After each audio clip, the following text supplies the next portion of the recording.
Bienvenidos a Museo Sumaya.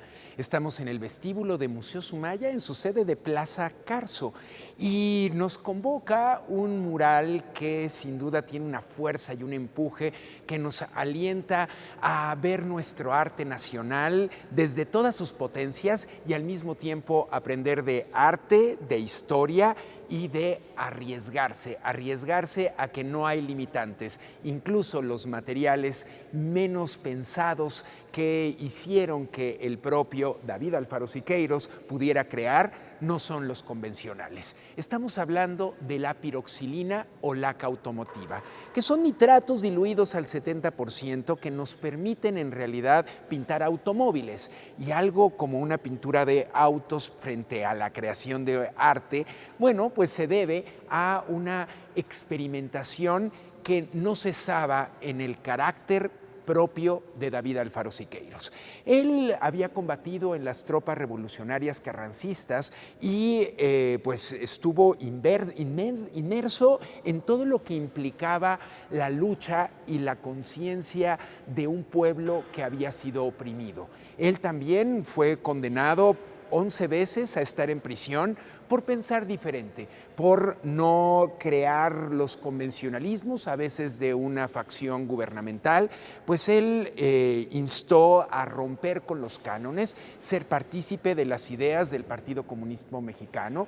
Tan es así que viajó por toda América Latina y también a la Unión Soviética para poder ejercer una pasión por el pensamiento libre, sin ningún tipo de restricción. Y eso coadyuvó a que su proceso creativo tuviera óleo, acuarela, pero también la piroxilina. ¿Cómo la aplicaba el artista? Antes de ver el sujeto, creo que vale la pena ver estos detalles. Por ejemplo, acerquémonos a estas ondulaciones que, si podemos observar, de pronto vemos que se chorrea la pintura. Es decir, que no tiene una fijación como de pronto el óleo o el acrílico, que tiene un secado más rápido.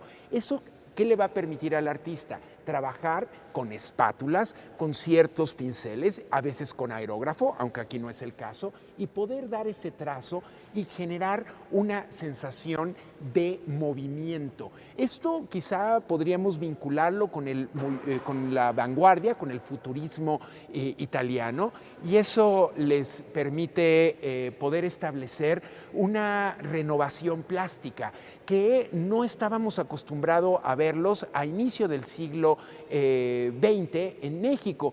Esta obra ya no es de estos inicios del movimiento de la Escuela Mexicana de Pintura. Estaríamos ante una obra de 1966, hecha en diciembre de ese año. Incluso tenemos el día exacto, el 11 de diciembre de 1966. Compromete el tema con propiamente otro mural que realizó el propio David Alfaro Siqueiros para nuestro Museo Nacional de Historia, el Castillo de Chapultepec, y su inauguración.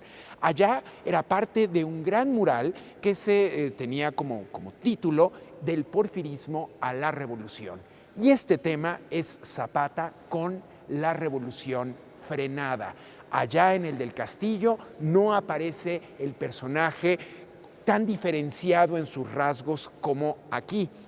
El de allá simplemente es un zapatista que frena la revolución. Aquí es el propio Zapata quien dirige ese corcel blanco, que veamos estas patas que pareciera prácticamente que podemos escuchar y detenernos en ese movimiento frenado. Vean cómo el color empieza a degradarse, no hay un tono absoluto, empieza a combinar y prácticamente a raspar el color para dar una mayor impresión de esa movilidad.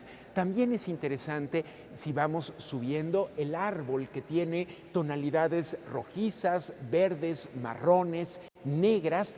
Justo un poco más estamos a punto de descubrirlo y ahí aparecen. vemos las raíces, pero también vemos estas ramas y una rama que pareciera que ni siquiera toca a las otras. Es simplemente el gesto de una revolución que nos convocó a todos los mexicanos desde el norte hasta el sureste en 1910 y en un largo proceso de una guerra fratricida que culminó con la Constitución mexicana de 1917. Hoy una constitución centenaria que sigue siendo motivo de reflexión y punto de partida para análisis políticos, pero también históricos y sociales. Es Zapata una fuerza que expresa que no nada más podemos hablar de reforma o revolución, tenemos que hablar de justicia, tenemos que hablar de equidad, pero esa equidad y esa justicia tienen que estar anclados en la ley. Y por eso el lema zapatista, más allá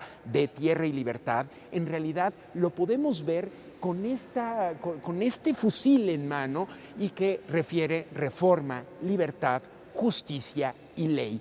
Es lo que nos convoca en un momento de reflexión y redefiniciones, no solamente mexicanas, sino internacionales. No olvidar el movimiento latinoamericano y poder estar mucho más cerca por idioma, por formas de pensar con nuestros hermanos latinoamericanos que con nuestro país vecino del norte. Es también de David Alfaro Siqueiros, un artista que no le bastó el encierro para poder crear. Así que en encierros voluntarios podemos crear con los materiales que a veces pensaríamos menos adecuados, poder establecer esta conexión con la potencia vital creadora y poder en realidad establecer una fuga, una válvula de escape a nuestras ideas, a nuestros miedos, a nuestras frustraciones, pero también con esperanza poder construir una mejor realidad. Así es que desde Museo Sumaya, David Alfaro Siqueiros nos convoca a la reflexión. Nos vemos a la próxima. Arte para todos.